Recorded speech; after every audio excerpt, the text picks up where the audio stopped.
সারাদিন রোজা রাখার পর ইফতারে ক্লান্তি দূর করতে এবং শরীরকে ভেতর থেকে শীতল রাখতে এক গ্লাস স্বাস্থ্যকর শরবতের কোনো বিকল্প নেই।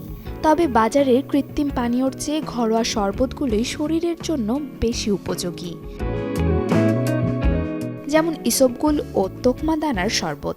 সারাদিন না খেয়ে থাকার ফলে পেটে যে অ্যাসিডিটি বা গ্যাসের সমস্যা হয়, ইসবগুল তা প্রশমিত করে।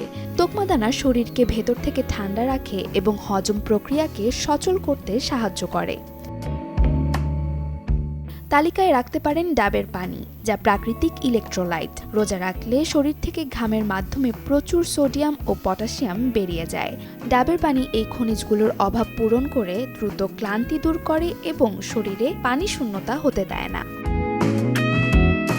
বেলের শরবত। পেটের সমস্যার জন্য বেলের শরবতের জুড়ি মেলা ভার। বেল একটি প্রাকৃতিক ল্যাক্সেটিভ হিসেবে কাজ করে। ইফতারের পর ভাজা পোড়া খেয়ে অনেকের বদহজমের সমস্যা হয়। বেলের শরবত পেট পরিষ্কার রাখে এবং শরীরকে শীতল আরাম দেয়। লেবু ও পুদিনার জুস ইফতারে বেশ জনপ্রিয় একটি শরবত, যা একদম সহজ এবং সতেজকারী একটি পানীয়। লেবুতে থাকা ভিটামিন সি রোগ প্রতিরোধ ক্ষমতা বাড়ায় এবং তাৎক্ষণিক এনার্জি দেয়। এছাড়াও কাঁচা আমের শরবত সহ অনেক ধরনের ফলের রস বেছে নিতে পারেন ইফতারে। Desk report, channel 24।